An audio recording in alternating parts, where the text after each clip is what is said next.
Welcome to GVTV news. Singareni సంస్థల కార్మికుల pending సమస్యలను పరిష్కరించాలని లేకుంటే సమ్మెకు పిలుపునిస్తామని Singareni Congress workers union AITUC ఉప ప్రధాన కార్యదర్శి మట్టి ఎల్లగౌడ్, కేంద్ర కార్యదర్శి కోంపల్లి స్వామి, బ్రాంచ్ సహాయ కార్యదర్శి రంగు శ్రీనివాసులు పేర్కొన్నారు. మంగళవారం సింగరేణి అర్జీవాణి ఏరియాలోని గన్లు డిపార్ట్మెంట్లో ఓసీపీ 5లలో ధర్నా నిర్వహించి డిమాండ్లతో కూడిన వినతి పత్రాలను అధికారులకు ఇచ్చారు. రాష్ట్ర ప్రభుత్వం నుండి రావాల్సిన 51,000 కోట్ల బకాయిలను వెంటనే చెల్లించాలని, కొత్త గనులు కేటాయించాలని, ఏసీపీ విచారణ పేరుతో నిలిపివేసిన మెడికల్ బోర్డును వెంటనే నిర్వహించాలని వారు డిమాండ్ చేశారు. ఇంకా ఈ కార్యక్రమంలో ఏఐటీయూసీ అర్జీవన్ బ్రాంచ్ ఆఫీస్ బేరర్స్ తో పాటు ఫీట్ కార్యదర్శులు సంఖ్య అశోక్, మదన మహేష్, సిద్ధమల్ల రాజు, సిర్ర మల్లికార్జున్, ఎస్ వెంకటరెడ్డి, గండి ప్రసాద్, చేయాల భాస్కర్, దాసరి అనిల్, కె విజయలక్ష్మి, దంతు సాయన్న, ఆఫీస్ కార్యదర్శి తడుపు నూరి రమేష్ కుమార్ తో పాటుగా అధిక సంఖ్యలో కార్మికులు పాల్గొన్నారు. అనంతరం వారు మాట్లాడుతూ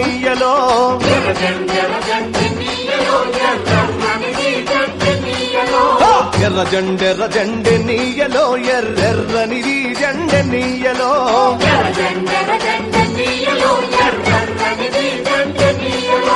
పేదల పాలి టెన్నీయలో మరి పెన్నిధి జెండె నీయలో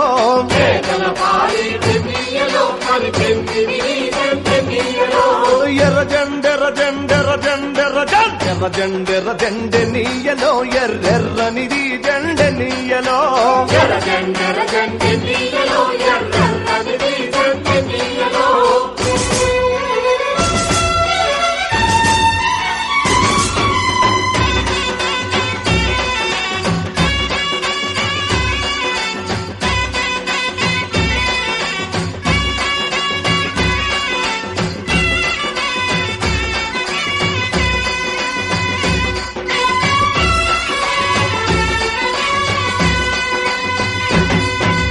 అన్నలు అన్నాలే నీయలో మరి వెన్నెల కోనాలే నీయలో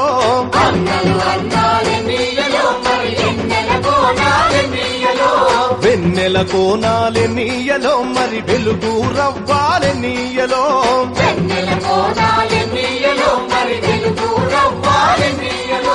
తూర్పు దిక్కుని నీయలో మరి సూర్యుడు పొడిసిందె నీయలో. సూపర్వైజర్లకు అందరికీ నమస్కారం.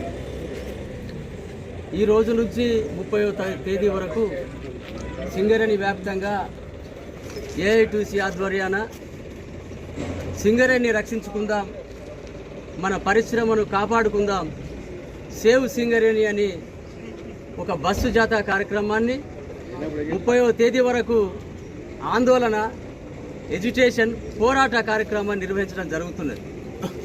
ఈ తేదీలే ఎందుకు పెట్టినామంటే నిన్నటి నుంచి అసెంబ్లీ జరుగుతున్నది, 30వ తారీఖు వరకు అసెంబ్లీ కూడా జరుగుతుంది. మన పోరాటం అనేది ఎమ్మెల్యేలకు, మంత్రులకు, ముఖ్యమంత్రికి మన ఆవేదన, మన ఆందోళన తెలియజెప్పాలని మనం భావించాం. మన పోరాటం జరుగుతున్న సందర్భంగా అక్కడ మన గౌరవాధ్యక్షులు కామ్రేడ్ కూనంనేని సాంబశివరావు గారు మన సమస్యలను లేవనెత్తడం జరుగుతుంది. మీకు తెలుసు, ఎప్పుడు అసెంబ్లీ జరిగినా సింగరేణి గురించి ఘంటాపదంగా వివరంగా మాట్లాడుతున్నది కామ్రేడ్ కూనంనేని సాంబశివరావు గారు, మన కొత్తగూడెం ఎమ్మెల్యే గారు, మన గౌరవాధ్యక్షుడు. అందుకని ఇతర ఎమ్మెల్యేలకు కూడా ఈ విషయం తెలియవలసిన అవసరం ఉన్నది. సిపిఐకి ఒక్క ఎమ్మెల్యే ఇస్తే మనం 118 మందికి మనం మద్దతు ఇచ్చినాం. అనేక మంది ఎమ్మెల్యేలు, ఎంపీలు వచ్చి ఎన్నికలప్పుడు వాళ్ళు కూడా అనేక వాగ్దానాలు చేశారు. ఏఐటీసీ కూడా కొన్ని హామీలు ఇచ్చింది. అయితే బ్రాంచ్ వారీగా స్ట్రక్చర్ మీటింగులు జరుగుతున్నాయి, కార్పొరేట్ స్థాయిలో జరిగినాయి. కానీ స్ట్రక్చర్ మీటింగులో ఒప్పుకున్న విషయాలు కూడా కంపెనీ అమలు పరచడం లేదు. అందుకని కొద్దిగా విసిగి వేసారిపోయినాం. మనకు గుర్తింపు పత్రం ఇచ్చి ఏడాది మీద 3 నెలలు 4 నెలలు అవుతున్నది. సెప్టెంబర్ దాకా దాని కాలపరిమితి ఉన్నది. అయినప్పటికీ మనము ఓపిక పట్టలేక ఈ పోరాట కార్యక్రమాన్ని పెట్టుకోవడం జరిగింది. ఇంతకాలం గుర్తింపు సంఘంగా బాధ్యతగా ఉన్నాం. ఆ బాధ్యతను వాళ్ళు చేతగాంతనమని, అసమర్థతని అనుకుంటే ఏఐటీయూసీ పోరాటాలకు వెనుకపోయేది కాదు.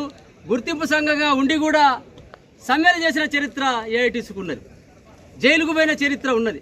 అందుకని గుర్తింపు సంఘంగా ఉంటే కిమ్మనకుండా నోరు మూసుకొని ఉండే యూనియన్ కాదు ఏఐటీయూసీ. అనేక అవస్థలు ఉన్నాయి సింగరేణిలో. ఇప్పుడు సింగరేణి అనేది చాలా క్రైసిస్లో ఉన్నది, సంక్షోభంలో ఉన్నది. అధికారులు కూడా ఏం హాయిగా లేరు, అధికారులు కూడా హ్యాపీగా లేరు. మనము నోటీస్ ఇస్తాం, మనం సమ్మె చేస్తాం, మనం పోరాటం చేస్తామన్న తర్వాత వాళ్ళకు కూడా కొద్దిగా మెలకు వచ్చింది, వాళ్ళకు కూడా కొద్దిగా సోయి కలిగింది అధికారులకు. వాళ్ళు కూడా సమ్మె నోటీస్ ఇస్తారట, వాళ్ళు కూడా సమ్మె చేస్తారట, వాళ్ళకు కూడా సమస్యలు ఉన్నాయి. అంటే అధికారులు హ్యాపీగా లేరు, కార్మికులు హ్యాపీగా లేరు. మరి సింగరేణిలో ఏం జరుగుతుంది? సింగరేణి అనేది ఇప్పుడు లాభాల బాటపై నష్టాల బాట పట్టే పరిస్థితికి వచ్చింది. పోయిన సంవత్సరం లెక్కలు, గారడీ లెక్కలు, గజిబిజి లెక్కలు చేసి లేని ఇది ఉన్నట్టు ఉన్నది లేనట్టు ఉత్పత్తి చూపెట్టారట. మరి అటువంటి అధికారుల మీద యాక్షన్ తీసుకోవాలి, అటువంటి అధికారులను సస్పెండ్ చేయాలి. మరి ఈ సంవత్సరం కూడా టార్గెట్ రీచ్ అయ్యే పరిస్థితి లేదు. కానీ ఓసీ5 కార్మికులు మాత్రం ఆర్థిక సంవత్సరం ముగియక ముందే 20 రోజుల ముందే మీరు టార్గెట్ రీచ్ చేయడం జరిగింది. మీరు కష్టపడ్డారు, కానీ మన కష్టం అంతా గోల్మాల్ అయ్యే పరిస్థితి ఉన్నది. ఇప్పుడు మీరు తీస్తున్న ఈ 20 రోజుల ప్రొడక్షన్ అంతా RG1కే మద్దతు, RG1కే కలిసి వచ్చే పరిస్థితి. ఏదేమైనా మనం కష్టపడుతున్నాం, లాభాలు తెస్తున్నాం. 2014 నుంచి ఇటువంటి లాభాల బాట పట్టినాం. ఏపీఎన్ శర్మ ఉన్నప్పటి నుంచి, చంద్రబాబు నాయుడు గారు ఉన్నప్పటి నుంచి, మన యూనియన్ మహానాయకుడు కొమరయ్య గారు ఉన్నప్పటి నుంచి ఈ పరిస్థితిలో ఉన్నాం. కానీ ఇప్పుడు మళ్ళా సింగరేణి అనేది నష్టాల బాట పట్టే పరిస్థితి ఉన్నది. కార్మికులకు అదనంగా ఉన్నారని చెప్పి కొత్త బొగ్గుబావులు రావటం లేదు, ఉపాధి లేదు. అట్లాగే డిపెండెంట్ ఎంప్లాయ్మెంట్, కారుణ్య నియామకాలు బంద్ అయిపోయినాయి. మెడికల్ బోర్డు అనేది జరగడం లేదు. పాపం కేసీఆర్ గారిని ఈ సందర్భంగా మనం అభినందించాలి. ఆయన హయాంలో మొదలైంది, ఆ తర్వాత ఇప్పుడు మన కాంగ్రెస్ గవర్నమెంట్లో బంద్ అయిపోయింది.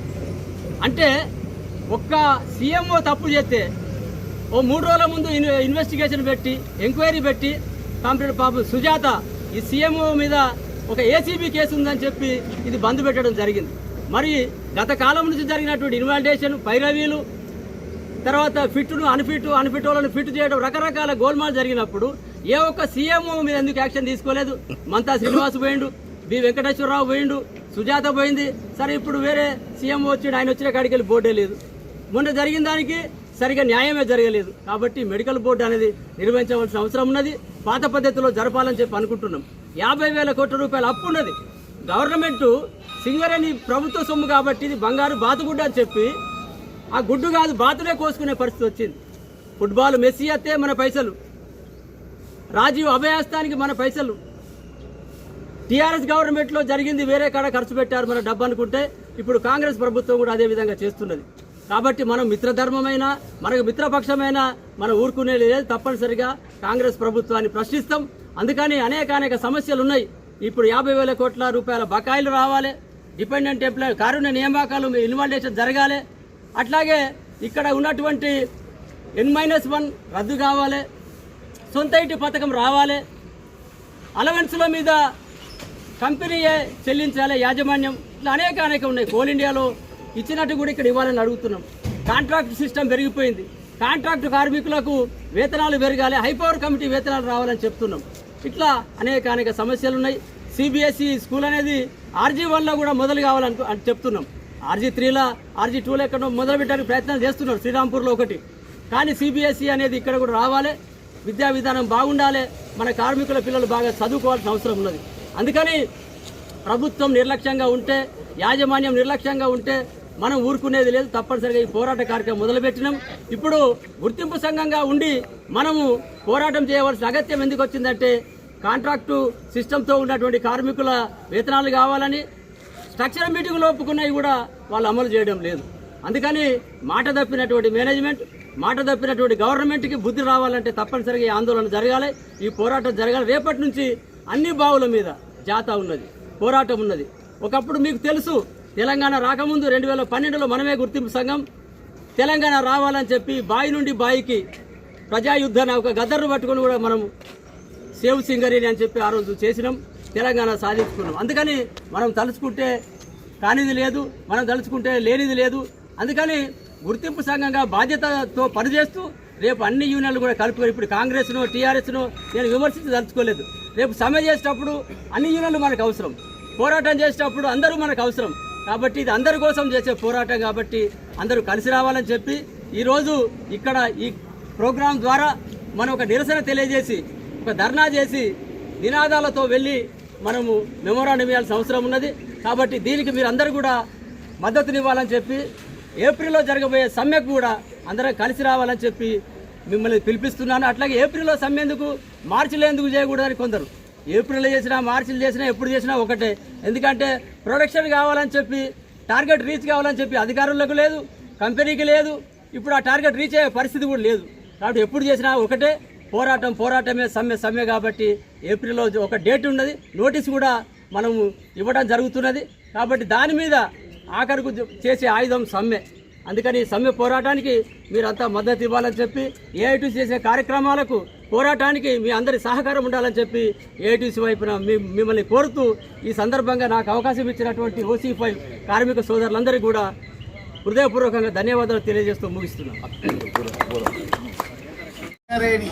అంటే మన సంస్థను కాపాడుకుందామని ఇవాళ మనం ఒక పోరాట కార్యక్రమం తీసుకున్నాం. మీకు పోరాటాలంటే కొత్తవి కాబట్టి తెలివై, ఇవాళ పోరాటాలతోనే హక్కులు సాధించుకున్నాం, పోరాటాలతోనే మన సర్టిఫికేట్లు కానీ మన జీతం అన్నీ సాధించుకున్నాం. ఇలా మన సిగరెట్ సంస్థ మోతాది నాశనం అయిపోతుంది. దానికోసమే ఇవాళ ఏఐటీసీ ఏం చేస్తుంది, మన సంస్థకు రావాల్సిన బకాయిలు ఏవో, మన పెండింగ్ ఉన్న సమస్యలు ఏవి ఉన్నాయో, మనకు ఇలా రావాల్సినటువంటి ఏంటి ఇలా మార్పులు, డిస్మిస్ అయిన వాళ్ళు, సబ్సిడీ పథకం, కొత్త బావులు, ఇలా రాష్ట్ర ప్రభుత్వం రావాల్సిన ఏదైతే 50,000 కోట్ల రూపాయలు ఉన్నాయో అవి ఇవ్వాలని మన సంస్థను కాపాడుకోవాలని చెప్పి ఏఐటీసీ ఆధ్వర్యంలో ఇలా మనం ధర్నా కార్యక్రమం చేసిరా రైట్ చేస్తూ రేపు 22 తారీఖు సండే ఆదివారం రోజు మీరందరూ కూడా బైకులు పట్టుకొని గంగా బ్రిడ్జ్ నుంచి చౌరస్తా వరకు అందరూ పాల్గొనాలి. మా సంస్థ మాకే ఉండాలి, మా నీళ్లు మాకే ఉండాలి, రాజకీయ జోక్యం ఉండద్దు. ఇవాళ మన సంస్థను కాపాడుకుందాం, మన సింగరేణిని ఉంచుకుందాం, మన ఉద్యోగాలు ఉంచుకుందాం అన్న నినాదంతో సింగరేణి సింగరేణి అని చెప్పి జాతర వస్తుంది. ఆ జాతర సందర్భంలో మీరందరూ కూడా ఆదివారం రోజు మళ్ళీ మీకు చెప్తాం, అందరూ కూడా ఒకరికొకరు అందరూ అనుకొని గంగా బ్రిడ్జి కాడికి రాండి. ఆదివారం సాయంత్రం 5 గంటలకు సెలవే కాబట్టి ఓకేనా. కాబట్టి కార్మికుల ఐక్యత.